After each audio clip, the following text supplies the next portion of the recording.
양도양수 준비부터 양도양수 허가까지 나는 컨설팅을 저희가 하고 있기 때문에 그런 부분도 편하게 문의 주시면 저희가 그 절차에 맞게 상담을 드리고 일을 하고 있는 부분들을 참고를 해주셨으면 감사드리겠습니다.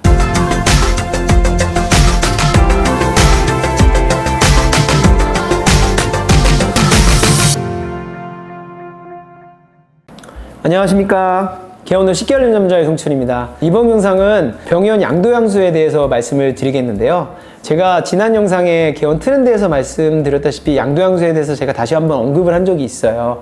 최근에도 저희 회사로 많이 연락 주시는 원장님들이 병원 양도양수에 대해서 많이들 여쭤보시거든요. 그래서 약간은 내용을 첨가해서 데이트하는 영상이라고 생각하시면 될 것 같습니다. 지난 영상에서는 이런 절차나 순서에 대해서 말씀을 드렸는데요. 이번에는 조금 내용이 달라야 되니까 제가 좀 다른 시각으로 말씀을 드리겠습니다. 자, 양도양수를 왜 할까요? 제가 매도자 입장과 매수자 입장을 한번 정리를 해봤습니다. 자, 왜 팔까요? 간혹 그런 생각할 수 있어요. 아니, 잘 되는데 왜 팔지? 뭔가 문제 있는 거 아니야? 라고 한 번쯤은 의심해 볼 수 있는데, 물론 뭐 문제가 있어서 파는 경우도 있지만 여러 상황이 생겨서 파는 경우도 더 많습니다. 자, 제가 정리를 해보겠습니다. 첫 번째, 병원은 잘 되지만 기존 병원에서 매출의 확장성이 어느 정도 보인다. 그래서 그 기존 운영하는 원장님이 만족을 못 하시는 거예요. 잘 되지만. 나는 더 꿈을 펼치고 더 많은 매출을 일으키고 싶은데 현재 내가 운영하고 있는 이 자리에서는 여러 가지 상권이나 인구되는 유입수나 이런 부분이 한계가 있기 때문에 확장성이 제한된다 라고 생각을 해서 병원을 넘기는 케이스가 많습니다. 그리고 두 번째, 기존 진료에서 탈피하고 싶은 경우가 좀 계세요. 물론 과목별로 좀 다르긴 하지만 원장님들께서 내가 기존에 봐왔던 진료와 좀 더 다른 진료를 보고 싶고 좀 더 높은 수가의 진료를 보고 싶은데 기존에 내가 수년 동안 이 수가와 이런 진료를 많이 해왔기 때문에 새로운 진료를 하면 환자들이 거부감이 생기거나 또 가격을 올리게 되면 오랫동안 다녔던 환자들이 왜 가격을 올리냐는 저항도 있을 수 있고 또 다른 병원으로 갈 수 있는 이런 부분이 있기 때문에 이 김에 병원을 팔고 내가 새로운 곳에 가서 새로운 진료를 아예 애초부터 세팅을 하자라고 하는 경우도 있습니다. 대부분 이런 경우는 진료 수가가 낮은 경우가 많아요. 그래서 대부분 낮은 수가보다 높은 수가를 희망하는 원장님들이 두 번째를 많이 선택하시는 것 같습니다. 자, 세 번째, 세금 문제입니다. 병원을 오랫동안 운영하시다 보면 세금 문제가 생깁니다. 그래서 세금이 너무 많아서 병원을 판매하는 경우도 있어요. 꼭 세금 문제가 아니더라도 여러 가지 이유가 복합적이긴 하지만 세금 문제도 많은 부분을 차지하는 경우가 많습니다. 왜냐면은 병원을 오랫동안 운영하다 보면 인테리어 같은 경우는 통상 7년에서 10년까지 쓴단 말이에요. 그리고 장비도 원장님 성향에 따라 다르지만 웬만하면은 안 바꾸고 쭉 쓰는 것들이 많아요. 의원급에서는요. 그러면 감가상각이라는 거는 기한에 연한이 없지만 대부분 병원이 잘 된다 하면 5년 이내에 모든 감가상각이 끝납니다. 그럼 5년이 지나면 이 감가상각들이 없어지면서 세금이 확 올라가겠죠. 그렇기 때문에 세금이 너무 많아서 원장님들께서 이 김에 팔자 라고 하는 요소인 것 같습니다. 네 번째, 은퇴를 희망하는 경우입니다.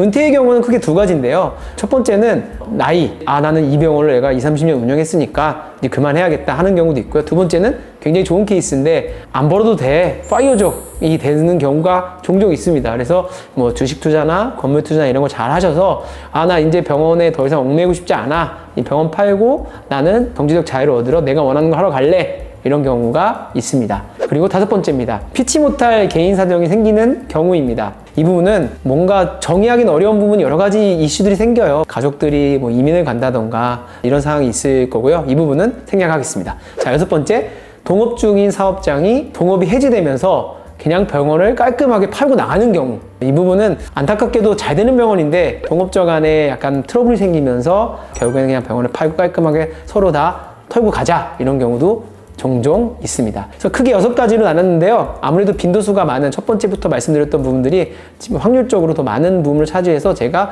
좀 더 많은 사유를 위주로 정리를 해봤습니다. 그러면 이제 매수자 입장을 들어볼까요? 매수자 입장에서는 왜 양도양수를 희망할까요? 매수자 입장에서는 크게 3가지입니다. 첫 번째, 개원 리스크를 줄이고 싶습니다. 개원을 해야 되는데 조금 자신감도 떨어질 수도 있고 나는 좀 베이스가 있는 데서 편안하게 시작하고 싶다. 병원이 내가 잘 모르는 곳에 갔다가 병원에 안 되면 어쨌든 대출도 많이 받았고 또 여러 가지 리스크가 존재하기 때문에 난 안정적으로 시작하고 싶다라는 게 첫 번째고요. 두 번째, 해당 지역에서 개원을 하고 싶은데 자리가 없는 경우가 있습니다. 나는 이 지역에서 꼭 하고 싶은데 뭐 예를 들어서 집에서 가깝거나 또는 뭐 교통이 편리하거나 이런 곳을 선호하는데 자리가 없어요. 그럴 바에는 그냥 양도양수를 하자, 내가 원하는 위치를 하고 싶으면, 이런 경우도 있고요. 세 번째, 근무하던 병원에서 매물이 나오는 경우가 있습니다. 이 매물로 나온다는 경우는 크게 두 가지인데요. 그 근무하는 대표원장님이 병원을 파시는 경우나 또는 대표원장이 동업자를 희망하는 경우가 있어요. 그래서 지분을 양도양수하는 경우가 있습니다. 근데 대부분은 첫 번째 이유가 가장 큰 것 같고요. 앞서도 말씀드렸지만 빈도수가 많은 거 위주로 정리를 좀 해드렸습니다. 이런 니즈에 있어서 매도자와 매수자가 필요에 의해서 양도양수가 이루어지는데요. 그러면 양도양수 좋은 점을 알겠는데 단점은 뭔가? 라고 이제 궁금할 수 있어요. 단점을 말씀드리겠습니다. 단점은 크게 세 가지로 나뉩니다. 첫 번째는 기존 환자군을 컨트롤하기가 힘들 수 있습니다. 기존 원장님이 진료를 보셨기 때문에 대부분 기존 원장님이 원하는 진료 스타일이나 방법 또는 비용적인 부분들이 그 기존 원장님에게 많이 익숙해 있어요. 두 번째, 확장성이 제한되는 경우가 많습니다. 병원이 어느 정도 매출이 올라가서 더 매출을 일으킨다는 확률은 확률적으로 봤을 때는 조금 낮은 부분이 있어요. 그래서 거의 양도양수 받은 수준과 전 또는 크게 올라가지 않는 수준에서 유지되는 게 대부분인 것 같습니다. 그리고 세 번째, 양도양수는 병원이 5년 이하 병원도 있지만 대부분 뭐 10년 차 이상의 병원들이 많아요. 그래서 오래된 병원인 경우 같은 경우는 인테리어 및 시설 투자가 별도로 필요하다는 부분들이 있습니다. 원장님이 내 공간에서 정말 깨끗한 공간에서 하고 싶다라고 희망하시는 분들과는 좀 안 맞을 수 있어요. 왜냐하면 양도양수라는데 새로 인테리어를 바로 과감하게 할 수 있는 분들이 많지 않거든요. 왜냐하면 인테리어 하는 동안 진료를 못 보잖아요. 그러면 환자들이 오랫동안 다녔던 병원들을 옮길 수 있기 때문에 대부분 환자를 수용하려고 양도양수를 하는 거기 때문에 그걸 포기하기가 쉽지가 않습니다. 그래서 그런 부분들이 있기 때문에 이 세 가지 단점이 있습니다. 이런 부분 때문에 장단점도 말씀드리고 매도자 매수자도 말씀을 드렸는데요. 어쨌든 원장님들께서도 잘 따져보시고 양도양수에 대해서 내가 양도양수가 맞을까라는 부분에 대해서 한 번쯤은 생각을 해보시는 게 좋을 것 같습니다.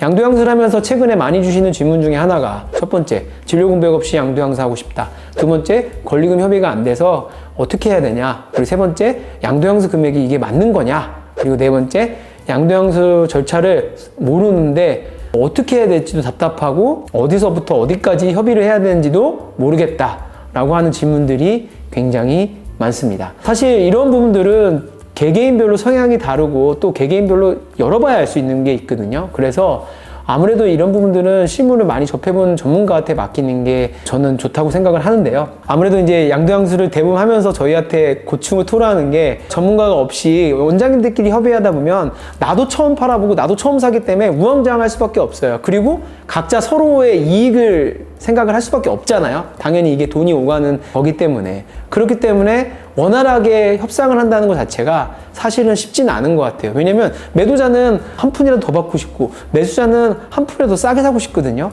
그리고 이 가격의 협상이 되더라도 그 다음에 넘어야 될 산들이 많은데 대부분 이 가격 협상부터 삐걱삐걱 되는 경우가 많아요. 양도양수 금액이 어려운 게 뭐냐면 어디 나와 있지 않습니다. 그리고 감정평가사들이 이런 거 평가해주지 않아요. 그러면 누가 평가해야 되냐? 라고 얘기를 많이 하는데 그 평가에 대한 부분은 주관적인 부분이 많기 때문에 어느 정도 서로 협의를 해야 되고 환자 수나 이런 그 매출 이익이나 이런 거 꼼꼼히 따져봐서 내가 이 정도면은 억셉이 가능하다는 부분들을 생각을 미리 어느 정도 해 놓으셔야 돼요. 우리가 통상 의사 커뮤니티나 원장님들이 얘기하는 거는 3개월 매출 또는 뭐 6개월 영업이익 이런 식으로 많이 얘기하는데요. 꼭 다 그렇지는 않습니다. 왜냐하면 매출이 큰 병원 같은 경우는 3개월 매출이 꽤 크거든요. 그럼 그걸 다 권리금으로 인정받기에는 금액이 커서 선뜻 누군가 사긴 힘들 거예요. 매출이 너무 큰 경우는 그렇고요. 이런 부분도 공식화되어 있는 부분은 아니니까 기본적으로 참고하셔서 거기서 플러스 마이너스 생각하셔서 시설물이나 또 가서 고쳐야 될 게 없는지 이런 걸 다 종합적으로 따져봐야 됩니다. 그래서 이런 부분들을 원장님들께서 안 해보셨기 때문에 좀 어려운 부분이 있는 것 같고요. 이런 가격 협상이 끝난 다음에도 임대차 계약이라든지 개설 신고하는 부분, 직원도 인수받는 부분에서도 생각보다 해야 될 행정 절차가 꽤 많습니다. 그래서 어차피 원장님께서 다 하실 수는 없어요. 사실은요. 누군가의 도움을 받긴 받으셔야 돼요. 왜냐면 세금계산서도 필요하고 또 여러 가지 그 행정적인 절차들을 원장님이 혼자 할 수 없는 부분이 있기 때문에 그런 부분들은 있습니다.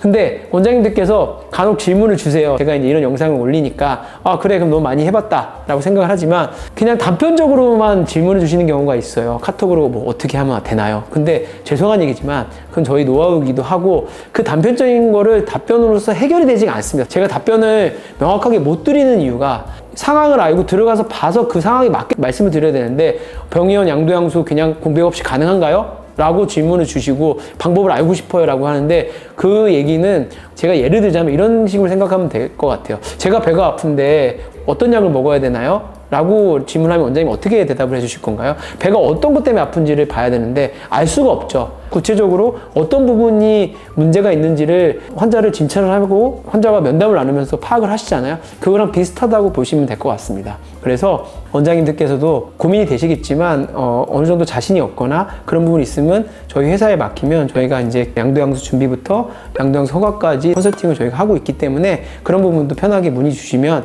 저희가 그 절차에 맞게 상담을 드리고 일을 하고 있는 부분들을 참고를 해주셨으면 감사드리겠습니다. 이번 영상은 양도양수에 대해서 제가 좀 두서없이 말씀을 드렸는데요. 이 양도양수가 앞으로 많아지는 만큼 원장님들께서도 꼼꼼히 따져보시고 준비하셨으면 좋겠습니다. 저는 다음에 더 좋은 영상으로 찾아뵙도록 하겠습니다. 감사합니다.